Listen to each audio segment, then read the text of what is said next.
네, 오늘 시편 말씀을 통해 주의 인자와 진실로 인해라는 제목으로 말씀 함께 나누겠습니다. 우리 옆에 계신 분들에게 이렇게 인사하겠습니다. 자주 뵈니 아주 좋습니다.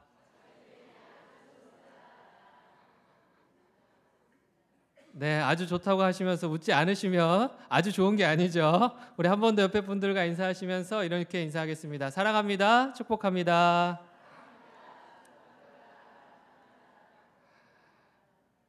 네, 감사합니다. 네, 서로와 서로에게 날마다 사랑과 축복의 그 은혜들을 나누고 누리시는 모든 영신의 성도님들이 되기를 소망합니다. 오늘 이 시간 우리 사랑한 대로 모두 사랑한 대로 함께 모였습니다. 매주 셋째 주마다 모이고 있는데요. 셋째 주만 이렇게 모이지 마시고요. 매주마다 같이 구역원들과 함께 모이셔서 사랑과 축복을 나누실 수 있었으면 좋겠습니다. 이제 어제까지는 날씨가 또 굉장히 따뜻했거든요. 근데 비가 오고 그러더니 오늘부터 이제 날씨가 급격하게 또 추워졌습니다. 내일부터는 더 추워진다라고 이야기합니다. 비록 이 추운 날씨가 우리의 몸은 웅크러뜨리게 만들지만 우리의 마음만은 하나님을 향해 뜨거운 열정을 가지고 찬양하고 예배할 수 있는 믿음의 백성들이 되기를 소망합니다. 그렇게 매일을 나아가시는 저와 여러분들이 되었으면 좋겠습니다. 여러분 혹시 노래 좋아하십니까? 안 좋아하시는 것 같은데요. 트로트 혹시 좋아하십니까? 네, 트로트. 네, 장로님 한 분이 굉장히 흡족한 미소를 보이시는데요. 이제 코로나 때 트로트가 굉장히 큰 인기를 받기 시작했습니다. 그런데 그 인기가 여전히 대단한 것 같습니다. 이 트로트의 열풍, 그 인기를 다시 불러온 주역이 있는데요. 혹시 누군지 아십니까? 네, 저는 뭐 태진아 나올 줄 알았는데 뭐 사랑은 아무나 하나 뭐 이런 거 나올 줄 알았는데 네, 역시 신세대십니다. 맞습니다. 임영웅이었습니다. 그래서 임영웅, 뭐 김호중 이런 사람들이 등장하면서 굉장히 이제 아이돌 젊은 아이돌뿐만 아니라 이 트로트 가수들이 굉장히 주목받기 시작했다라는 겁니다. 그래서 말 그대로 임영웅이요 한국을 뒤집어 놨다 이렇게 해도 과언이 아닌데요. 임영웅 때문에 생겨나는 그런 수식어들이 있습니다. 뭐냐면 영웅 효과, 그 다음에 영웅 현상, 그 다음에 팬클럽 이름이 영웅시대입니다. 그래서 임영웅 때문에 이 한국 사회에 변화가 생겨났다라고 이야기하더라고요. 그래서 어디에 변화가 생겼냐 보니까 이 팬덤 문화라는 것들이 있거든요. 아이돌계, 연예계에는. 근데 중장년층에도 이 팬덤 문화를 가져왔다라고 하더라고요. 그러니까 우리가 팬덤 문화를 생각하면 딱 떠올리는 게 뭡니까? 어린 애들이 막 아이돌 가수 좋다고 쫓아다니면서 막 오빠 오빠 하면서 이렇게 쫓아다니면서 음반 사고 콘서트 가고 이런 모습을 떠올리는데 요즘에는요 중장년 또 노년에 계신 분들도 임영웅을 쫓아서 여기저기 다니신다라는 겁니다. 그래서 콘서트장을 가면요 전석 매진입니다. 항상 표가 순식간에 매진이 되고요. 가보면 어르신들과 중장년들이 꽉 채우고 우리 영웅이 마치 우리 아들처럼 아들뻘이지 않을까요? 그래서 우리 영웅이가 노래 너무 잘한다고 너무 멋있다고 이렇게 하면서 따라다니는 모습을 보게 됩니다. 이제 제가 사는 동네가 광명입니다. 그래서 이 교회를 올 때 그 고척돔을 지나게 되거든요. 그래서 고척돔을 지나는데 어느 날에는요 그 고척돔에 보니까 대형 버스로 줄을 지어서 꽉 차 있는 거예요. 그날 비가 오는 날이었거든요. 근데 누가 오나 봤더니 역시나 임영웅님께서 오셔가지고 어르신들이 아주 그냥 자리 잡고 그렇게 하시는 모습을 봤습니다. 그러면서 이례적으로 교통 통제까지 해야 되는 그러한 상황이 발생했던 것을 봐왔습니다. 그래서 이렇게 비가 오는데 날씨도 좋지 않은데 어떻게 저렇게 각지에서 다 대형 버스를 빌려서 몰려오셨을까 이런 생각을 했습니다. 보니까 그분들에게는요 날씨가 대수가 아닌 거예요. 얼마나 장거리냐 거리가 대수가 아닌 거예요. 시간도 대수가 아니고요 돈도 대수가 아니었던 겁니다. 그냥 임영웅만 있으면 아무 문제 없다. 임영웅 노래를 같이 부를 수만 있다면 그걸로 만족한다 이런 마음이 있었다라는 겁니다. 그렇다면 이분들이요 왜 이렇게까지 임영웅에게 열광을 할까 이렇게 보니까 내용을 들어보니까 그렇다라는 겁니다. 임영웅 노래를 통해서 내가 특별한 행복을 느꼈기 때문에 내가 이렇게 하게 되었다라는 겁니다. 임영웅 팬들이 한 목소리로 말합니다. 노래를 듣고 진정한 행복을 되찾았다. 진정한 힐링이 무엇인지 깨달았다. 심지어는요 치유를 얻었다. 이렇게까지 이야기하더라고요. 실제로 임영웅 노래를 듣고 시달렸던 우울증과 공황장애에서 치유되었다라고 말하는 사람들이 꽤 많이 있었습니다. 엄청난 팬이신 조수자 씨, 이분의 유명하더라고요. 몇 년 전 함께 사시던 어머니가 돌아가신 후 심한 우울증에 시달리고 있었는데 임영웅의 바램이라는 노래를 듣고 팬이 된 이후부터 우울증 약봉지가 어디 갔는지도 모르겠다. 그만큼 자유로워졌다라고 이야기합니다. 그래서 이분이 한 25년 동안 영어 강사로 학원을 운영했대요. 근데 이제 주말이 학원은 제일 중요하잖아요. 아이들이 또 올 수 있으니까. 근데 주말도 필요 없다. 주말에 문 닫아. 임영웅 보러 콘서트 가고요. 또 임영웅 팬클럽에서 활동하기 위해서 그렇게 시간을 내었다라고 합니다. 또 홍경옥 할머니는요, 세상에 이런 일이에 등장했다라고 합니다. 임영웅의 찐팬으로. 그래서 할머니 방에 들어가면요, 온통 임영웅이에요. 포스터부터 시작해서 응원봉, 머그잔, 브로마이드, 모든 생활에 관련된 게 다 임영웅으로 도배되어 있다라는 겁니다. 그래서 이분도 보니까요, 임영웅에게 빠진 이유가 정신적으로 너무나 힘들어서 정말 생을 끝내고 싶었는데 임영웅의 노래를 듣고 큰 위로를 받았다. 그래서 행복한 삶을 얻었기 때문에 내가 이렇게 살지 않을 수 없다라고 이야기하더라고요. 그래서 궁금증이 생겨서 제가 임영웅 노래를 많이 찾아봤습니다. 그랬더니 노래의 가사를 들여다보니까요, 대부분의 내용이 뭐였냐면 사랑을 이야기하고 있었고요, 위로를 얘기하고 있었습니다. 그러니까 날마다 임영웅 노래를 따라서요, 자기도 사랑을 고백하고 위로를 고백하고 그러다 보니까요, 자연스럽게 그것이 나의 삶이 되어 있었다라는 겁니다. 이전까지는요, 맨날 죽겠다, 힘들다, 우울하다 이러한 얘기만 했는데 임영웅을 따라서 그 노래의 가사를 따라서 날마다 고백하다 보니 그것이 어느새 내 삶이 되어 있더라는 겁니다. 그런데요, 이런 일들은요, 세상에서만 일어나는 일은 아닌 것 같습니다. 성경에서도요, 말하기를 우리 입에는 힘이 있다, 능력이 있다라고 말합니다. 또 우리 입에서 무엇이 나오고 있는지에 따라 우리의 마음의 상태가 어떠한지를 알려준다라고 이야기하고 있습니다.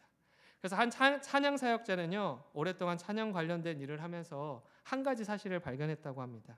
자신의 영적 상태를 진단하는 자가 진단법이 이 찬양에 있다라는 거죠. 만일 지금 자신의 영적 상태를 알고 싶다면 요즘 자신의 입에 자주 맴도는 노래가 무엇인지를 살펴보면 된다. 외롭다면 외로움에 관한 내용이 흐를 것이고, 절망하고 있다면 비관적이고 슬픈 노래가 입에서 나올 것이다. 영적 상태도 마찬가지다. 자신의 입에 자주 오르내리는 찬양이 무엇인지를 살펴보면 곧바로 자신의 영적 상태를 알 수 있다. 주님과 같이 내 마음 만지시는 분은 없습니다. 이러한 찬양을 하고 있다면 위로와 치유, 회복이 필요한 상태일 것이다. 이렇게 얘기하는 거죠. 그래서 우리의 입은요, 우리 속에 있는 것들을 표현하게 된다. 이렇게 얘기했습니다. 그런데 이분이 말하는 게 이런 겁니다. 그런데 더욱 놀라운 것은 자기 입에 이 노래를 바꾸면요, 우리의 자신의 마음의 상태도 변하게 된다라고 이야기하더라고요. 그러니까 처음에 내 마음 상태가 그러지 않아도 내가 그것을 자꾸 고백하고 찬양하고 이야기하기 시작하면 내가 그러한 상태로 내 마음의 상태가 변화하게 된다. 그리고 실제적인 삶 가운데에 그것이 드러나게 된다라고 이야기하더라는 겁니다. 그래서 하나님께서 하나님의 백성들에게 날마다 입술에서 찬양이 끊이지 않게 하라라고 명령하시는 이유가 여기에 있다라는 겁니다. 하나님은요, 우리의 노래를 좋아하십니다. 우리의 찬양을 기뻐하십니다. 그리고 그러한 찬양과 같이 매일의 삶을 살아가기를 소망하십니다. 그리고 하나님께서는 우리가 찬양하는 그대로 우리의 삶 가운데 그것들이 드러날 수 있도록 역사하신다라는 겁니다. 그래서 우리들이 하나님을 찬양하는 것이 굉장히 중요하다라고 말씀하고 있는 겁니다. 하나님께서는 우리를 지으실 때에 이 백성은 나를 찬양하기 위해 지었다라고 말씀합니다. 하나님을 찬양하는 삶을 살 때 하나님의 마음이 우리의 실제적인 삶으로 나타나기 때문에 그것을 계속해서 요구하시는 것입니다. 그래서 하나님은요, 날마다 우리를 주목하십니다. 우리의 어떠한 부분을 주목하시냐면 우리의 입을 주목하시고요, 우리의 마음을 주목하신다라는 겁니다.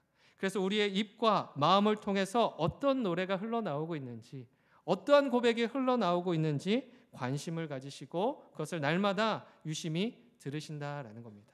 그러나 우리의 입술에서 날마다 그런 믿음의 고백, 사랑의 고백, 하나님께 감사하는 찬양의 고백이 흘러나와야 하는데 우리들은요 연약해서 그와는 정반대로 생각한다라는 겁니다. 어떻게 생각하냐면 먼저 하나님께서 상황을 만들어 주시면, 상황을 바꿔 주시면 제가 하나님을 찬양하겠습니다. 먼저 저 마음에 안 드는 사람을 바꿔 주시면 그때 제가 하나님을 찬양하겠습니다. 찬양할 만한 상황을 주시고 환경을 주시고 사람을 주시고 관계를 주시면 제가 하나님을 찬양하겠다 이렇게 고백한다라는 것이죠. 그러니까 하나님 앞에요 먼저 믿음으로 찬양하는 것이 아니라 어떠한 조건과 상황을 가져다가 붙인다라는 겁니다. 그래서 조건이 충족되고 조건이 만족되어야만 찬양이라는 결과물을 낼 수 있다고 우리는 그렇게 생각하고 그렇게 이야기한다라는 것이죠. 그러나 중요한 것은 무엇이냐면 찬양할 만한 상황이나 조건이 충족되어지는 것이 아닙니다. 어떤 상황에 있다고 할지라도 하나님을 찬양하지 않을 이유가 없다는 사실을 기억하고 하나님을 찬양해야 된다라는 겁니다. 그렇습니다. 여러분, 하나님을요 찬양하지 않을 이유는요 하나도 없습니다. 다만 그러한 상황 속에서 내가 하나님을 찬양하고 싶지 않을 뿐인 겁니다. 내가 이런 상황인데 하나님 찬양할 수 있겠어? 내가 이런 형편인데 하나님을 찬양할 수 있겠어? 의지적으로요 내가 하나님을 찬양하고 싶지 않다는 결론을 내린 겁니다. 이런 상황에서 하나님 난 못해요. 이런 관계 속에서는 하나님 나 하나님 찬양 못해요. 이런 대우받고는 나 하나님께 찬양 못합니다. 이런 마음을 결단하고요 의지적으로 내가 그런 삶을 살아간다라는 것이죠. 그러나 오늘 본문 말씀을 통해서 주시는 것은요 어떠한 상황과 상관없이도 우리는 찬양할 수 있다라는 겁니다. 찬양하는 삶을 살아낼 수 있다라는 겁니다. 그것을요 다윗이 분명하게 이야기합니다. 시편 108편 1절 말씀 함께 읽어보겠습니다. 시작. 하나님이여 내 마음을 정하였사오니 노래하며 나의 마음을 다하여 찬양하리로다. 아멘. 다윗은요 확고한 결단과 의지를 가지고 이렇게 고백합니다. 내 마음을 다해 하나님만 찬양하리라. 하나님을 찬양하리라. 어떠한 상황 때문에 찬양하는 것이 아닙니다. 상황과 조건을 놓고 따져보면요 다윗이 찬양할 만한 상황은 아니었다라는 거죠. 실제로 108편은 57편과 60편을 편집해서 만들었다고 오늘 말씀을 통해서도 듣지 않았습니까? 57편은 사울에게 쫓길 때에, 60편은 아람과의 전쟁 중에 불렀던 노래입니다. 칼을 든 군인이 턱 밑까지 쫓아와서 죽이겠다고 찾아와서 굴에 숨어 들어갔을 때 그 긴급한 상황에 불렀던 노래입니다. 더 이상 숨을 곳도 없고요. 또 눈앞에는 온통 군인들로 가득 차 있는 그 상황 가운데에 눈을 씻고 찾아봐도 희망은 없고요. 절망만이 가득한 그 순간 바로 그곳에서 다윗이 무엇을 하기로 결정했다라는 겁니까? 하나님을 찬양하기로 결단했다라는 겁니다. 시편 57편 7절 9절은 이렇게 이야기합니다. 하나님이여 내 마음이 확정되었고 내 마음이 확정되었사오니 내가 노래하고 내가 찬송하리이다. 주여 내가 만민 중에서 주께 감사하오며 문 나라 중에서 주를 찬송하리이다. 다윗이 드리는 고백이 뭡니까? 이 순간에도 내가 하나님께 내 마음을 드립니다. 이 내 마음이 지금 이 순간에 나에게 있는 것이 아니라 전적으로 하나님께 있습니다. 나는 하나님께 내 마음을 전부를 드렸고 나의 마음의 모든 주권을 주님께 드렸사오니 주님만이 내 마음을 주관하라. 주관해달라. 주관하는 삶을 살아가게 해달라. 그렇게 고백하고 있는 겁니다. 그래서 하나님께 나의 모든 것을 내어드리며 그저 나는 내가 모든 것을 내어드리기로 결정한 하나님께 그저 감사와 찬양을 올려드릴 뿐입니다. 그러한 삶을 살아가게 될 뿐입니다. 라는 고백으로 나아가고 있는 것입니다. 다윗은요 이렇게 입술의 고백만으로 내가 하나님께 내 마음을 드립니다 라고 이야기한 것이 아니었습니다. 입술의 고백으로 끝난 것이 아니라 그냥 시인하는 정도로 끝나는 것이 아니라 삶으로 그것을 자신의 고백을 확증하는 삶을 지금 살고 있고 그것을 보여주고 있다는 것입니다. 다윗은 상황 때문이 아니라 믿음으로 항상 하나님께 드리기로 작정한 것들을 지켜나가고 있는 것이죠. 다윗은요 하나님 앞에서만 이렇게 했던 것이 아닙니다. 사람 앞에서도 마찬가지였습니다. 사무엘상 26장 23절 4절 말씀입니다.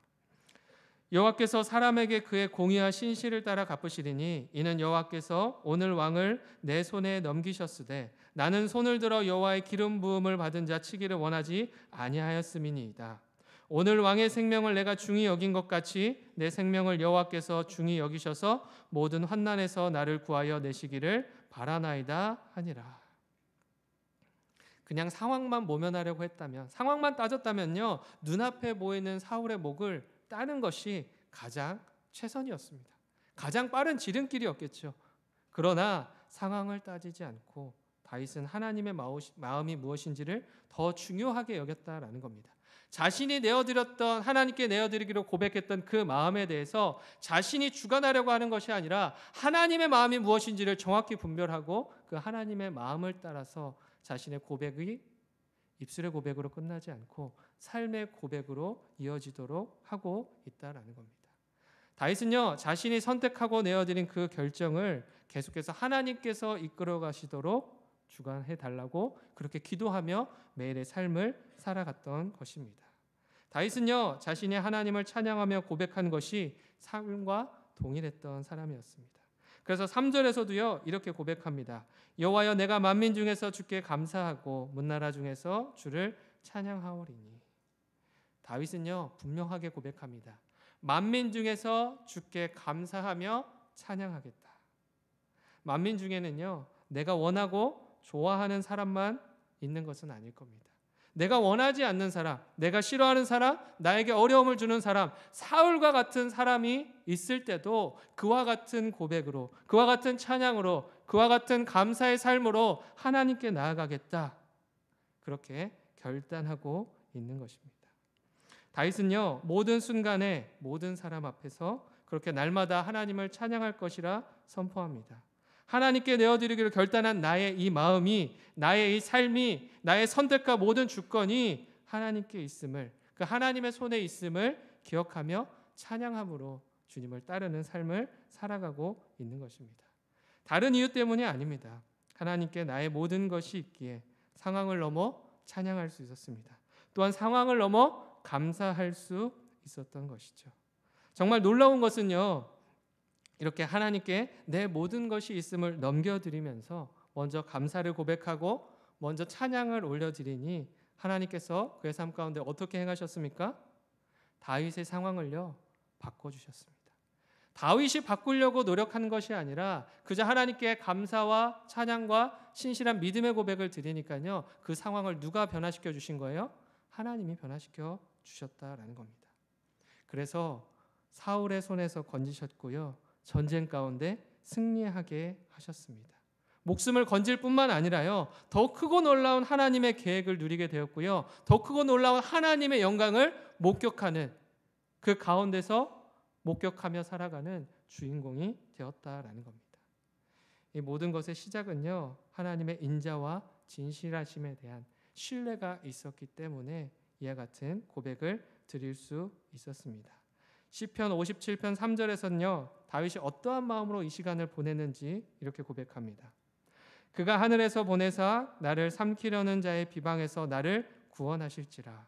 하나님이 그의 인재와 진리를 보내시리로다. 다윗이 인간적인 결단만으로 내가 날마다 하나님을 찬양해야지 한 것이 아닙니다. 하나님께 감사해야지 한 것이 아닙니다. 그것이 아니라 하나님이 베푸신 그 인자와 진리를 날마다 주목하며 매 순간 상황에 상관없이, 사람에 상관없이 하나님을 주목하니, 하나님 말씀을 기억하니, 하나님을 바라보니 이 놀라운 일들을 감당할 수 있었다 고백하는 것입니다. 욥도 마찬가지였습니다. 욥기 1장 20절 21절은 이렇게 이야기합니다. 욥이 일어나 겉옷을 찢고 머리털을 밀고 땅에 엎드려 예배하며 이르되 내가 모태에서 알몸으로 나왔사온즉 또한 알몸이 그리로 돌아가올지라. 주신 이도 여호와시요 거두신 이도 여호와시오니 여호와의 이름이 찬송을 받을지니이다. 아멘. 상황을 따졌다면 모든 것을 잃은 그 순간에 하나님을 찬양할 이유가 무엇이 있겠습니까? 하나님께 감사하며 예배할 수 있는 힘이 무엇이 있었겠습니까? 그러나 상황이 아니라 그 순간에도 하나님을 바라보며 하나님을 주목한 것입니다. 또 인자와 진실로 처음부터 내 삶 가운데 그렇게 신실하게 행하신 하나님이 여전히 신실하시고 여전히 신실하신 삶으로 나를 인도하실 것이다. 그 믿음이 있었기에, 신뢰함이 있었기에 이러한 고백을 드릴 수 있었습니다. 이처럼 우리들의 고백이 이와 같았으면 좋겠습니다. 이르되 내가 모태에서 알몸으로 나왔사온즉 또한 알몸이 그리로 돌아갑니다. 모든 것이 하나님으로부터 시작했고 하나님으로 인해 살아가는 삶이고 하나님으로 인해 마치게 될 우리들의 삶이라는 것을 기억하며 변하지 않는 마음으로 여전히 신실하신 그 하나님을 날마다 주목하고 붙잡으며 살아가시는 저와 여러분들이 되었으면 좋겠습니다. 우리는요, 상황에 따라서 마음이 변합니다. 사람에 따라서 나의 행동이 달라집니다. 그러나 하나님은 영원히 신실하시다라고 말씀하고 계십니다.